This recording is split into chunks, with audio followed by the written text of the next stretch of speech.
अभी अभी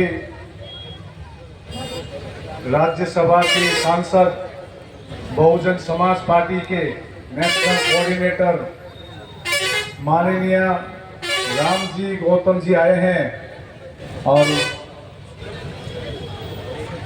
बहन मायावती, मतलब वो जो रामजी गौतम जी जो कहेंगे वही बहन मायावती जी की कहना है। तो मैं अनुरोध को थोड़ा खड़े हो जाए।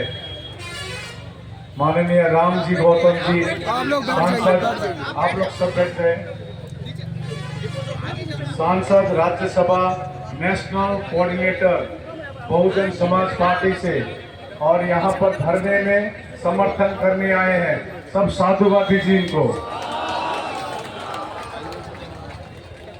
डॉक्टर लालजी मेंदकर, केंद्र प्रभारी बिहार एवं झारखंड से बहुजन समाज पार्टी के। माननीय अनिल चौधरी जी, प्रभारी बिहार से अनिल चौधरी जी। माननीय उमा शंकर गौतम जी, प्रभारी बिहार से बहुजन समाज पार्टी से समर्थन करने आए हैं। अभी बुद्ध वंदना खत्म हुई है, अभी प्रेस कॉन्फ्रेंस होगी।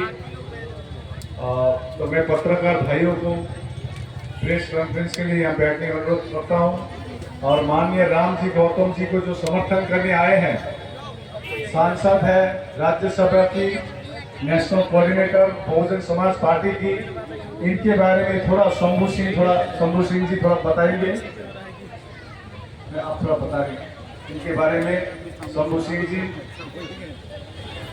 देखिए, हमारी जो पार्टी है बहुजन समाज पार्टी, वो सशक्त आवाज है और अगर बहन जी का समर्थन मिल गया है इस आंदोलन को तो अब ज्यादा इंतजार नहीं करना पड़ेगा। तो हमें लगता है कि एमपी साहब को बहन जी का जो संवाद है, मैसेज है, और बहन जी ने जो धर्म के विस्तार प्रचार प्रसार के लिए किया है वो किसी से छुपा नहीं है।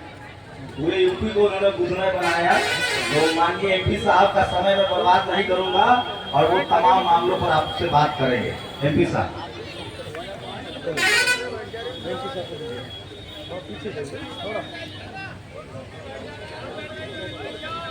बैठ करके ले लो, बैठ करके।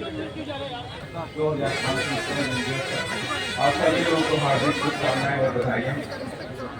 और आप सभी लोग यहाँ पर बैठे हुए हैं BT Act 1949 में बदलाव करने के लिए, और इसलिए हमारे बहन जी ने एक महीने पहले ही आपके सबके समर्थन में ही हमारे बहन जी ने ट्वीट किया और सरकार को आग्रह किया कि सरकार केंद्रीय सरकार इंटरेस्ट करे और पूरे देश के अंदर बौद्ध मानने वाले, बौद्ध धर्म को मानने वाले लोग हैं, उनका न्याय जो है, और तमाम हमारे पूरे देश में, पूरे वर्ल्ड में जो हमारा जो धर्म है बौद्ध धर्म, इसके मानने वाले, जो चाहने वाले लोगों की इच्छा है, उनकी मंशा है कि BT Act 1949 में सरकार बदलाव करे और पूरी प्रॉपर्टी जो बौद्ध टेम्पल है इसके संरक्षण में, इसके मैनेजमेंट में, इसके देख रेख में, इसकी विचारधारा को बढ़ाने के लिए जो भी पूरा काम है वो बौद्ध धर्म के लोगों के अन्याय के हाथ में सौंपने का काम करे। याद नहीं, बहन जी ने बहुत पहले ही मांग करी है सरकार से, और मैं आप सबसे वादा भी करता हूँ, मैं बहन जी के निर्देशन में ही आने वाले पार्लियामेंट के सत्र में मैं फिर से तमाम कोशिश करूंगा कि ये आपकी जो आवाज़ है पार्लियामेंट में भी पहुँचे। और आज मैंने बौद्ध टेम्पल के उन तमाम साक्ष्यों को मैंने अध्ययन किया कि किस तरह से तमाम ऐसे धर्म के लोगों ने हमारे बौद्ध धर्म को मिटाने के लिए, उसे खत्म करने के लिए साजिश रची है। कि हमारे जो उनका जो गर्भगृह जिसे बोलते हैं वो लोग मंदिर का, हमारे उसी टेम्पल के बीच में उन्होंने अपने तमाम इष्ट देवताओं की मूर्तियां लगाना, उस देवताओं के लिंग को रखना, ये हमारे बौद्ध धर्म में इसकी मान्यता नहीं है कहीं से भी। तो हम इस बात को रखेंगे, साक्ष्यों को भी रखेंगे और सरकार को भी अवगत कराएंगे, और तमाम देश के जो हमारे बौद्ध धर्म को मानने वाले देश हैं उन तक भी आवाज़ पहुँचाएंगे कि वो भी केंद्र की सरकार में और प्रदेश की सरकार पर अपना दबाव बनाएं, और जो लाखों करोड़ों पूरे देश के साथ साथ में विदेशों में भी जो बौद्ध धर्म के अनुयायी लोग हैं उनकी बात को माना जाए और BT Act 1949 जिसे बदलाव किया जाए और पूरी प्रॉपर्टी, पूरा संरक्षण और उसकी देख रेख विचारधारा को फैलाने का काम बौद्ध धर्म के अनुयायी के हाथ में रखा जाए। और यही हमारी मांग है, और उसको मांग पूरा करने के लिए हम सभी लोग और पूरी बहुजन समाज पार्टी आप सबके साथ कंधे से कंधा मिला करके चल रही है और चलती भी रहेगी और राइट मंशा तक जाएगी। यही मेरा कहना है। ज़्यादा आज कोई भाषणबाजी करने के इसमें नहीं हूँ, क्योंकि आज हम सबके इष्ट, हम सबके भगवान तथागत गौतम बुद्ध जी का जन्मदिवस है। हम सभी लोग उनके हर्षोल्लास के साथ उनके जन्मदिन मना रहे हैं। हम सभी लोग आप सबको पुनः सबको बधाई देते हैं, हार्दिक शुभकामनाएं देते हैं, और तमाम भक्तों से मैं आशीर्वाद कर सकती हूँ कि उन सबका आशीर्वाद दीजिए। और हम बिल्कुल आपकी जो इच्छा है, जो मनसा है, इसको रोड से लेकर के संसद तक ये बात अब पहुँचेगी, गूंजेगी भी, और कोई रोक नहीं सकता है कि हमारे बौद्ध धर्म की विचारधारा को कोई रोक सके।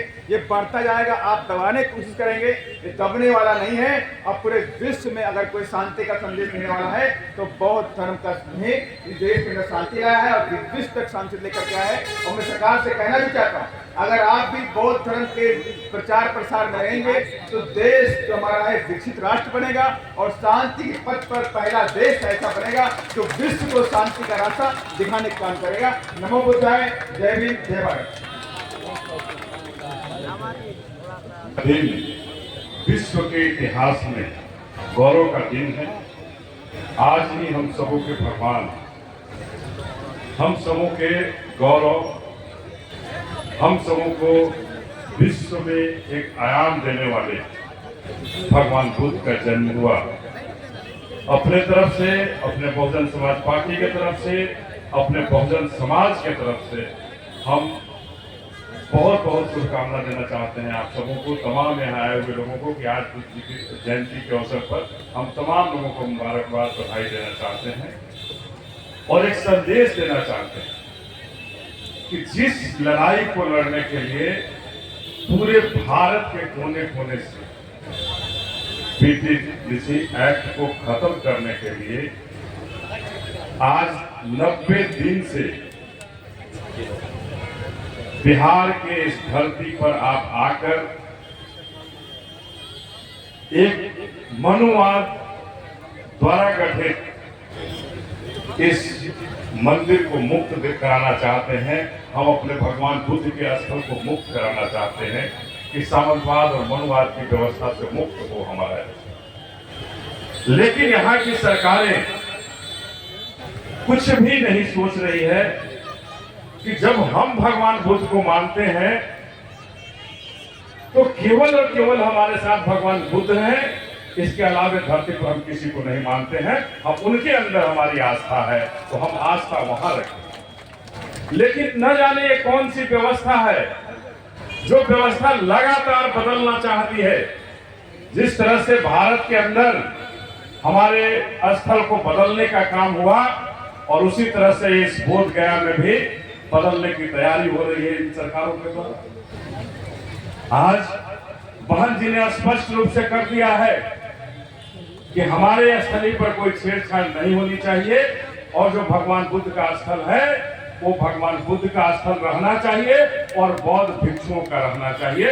इसके अलावा हमें कोई कुछ भी मंजूर नहीं है। आज सांसद रामजी गौतम साहब आए हैं, बहन जी का संदेशा लेकर के हम सब आए हैं रामजी गौतम साहब के नेतृत्व में। और आपको जरूर जो सांसद साहब ने आश्वस्त किया, हम बिहार की तरफ से भी आश्वस्त करना चाहते हैं कि बिहार की धरती भगवान बुद्ध की धरती है और बुद्ध की धरती का संदेश जिस स्थल से निकला था जो पूरे विश्व में फैला वो यही धरती है, बोध गया की धरती। इस धरती पर अगर कोई छेड़छाड़ हुआ, इस धरती पर भगवान बुद्ध के यादों से कोई छेड़छाड़ होगा तो हम बिहार के वासी, बिहार वाले चुप नहीं बैठेंगे और चूड़ियां पहनकर नहीं बैठेंगे। ईद का जवाब पत्थर से देंगे और ये कह देना चाहते हैं देर होगा लेकिन दुरुस्त होगा और मजबूती के साथ इस मंदिर को बौद्ध भिक्षुओं के लिए मुक्त कराना हमारे बहुजन समाज पार्टी बहन जी के नेतृत्व में होगा और होकर रहेगा। बस यही कह करके आपसे विदा लेना चाहते हैं कि आपके इस आंदोलन में हम सभी आपके साथ कंधे से कंधे मिलाकर चलते हैं। और हमने अभी हम सबों ने चर्चा किया कि आंदोलन बोध गया में ही केवल नहीं चले, हम लोग इसे पटना तक ले जाकर के पटना में भी धरना पर बैठने का काम बहुजन समाज पार्टी के सिपाही करेंगे और वहां से चलकर हम न्याय दिलाने का काम करेंगे कि भगवान बुद्ध के स्थल को मुक्ति दिया जाए, मुक्त किया जाए इन सामंतवादी और मनुवादी व्यवस्थाओं से। तो आप सबको बहुत बहुत धन्यवाद कि आपने इतने धैर्य से भगवान बुद्ध के विचारधारा को बढ़ाने के लिए, इस भगवान बुद्ध के स्थल को मुक्ति दिलाने के लिए आप यहाँ 90 दिन से धरना पर बैठे हैं। और ये निकम्मी और भ्रष्ट सरकार आंखों में तेल डाल करके सोई हुई। इस निकम्मी सरकार को जगाने के लिए हमें कुछ और भी करना होगा। हम बहन जी के नेतृत्व में निश्चित रूप से उन कामों को करके इस स्थल को मुक्ति दिलाने का काम करेंगे। नमो बुद्धाय, जय भीम। आप सब करते हैं। बहुत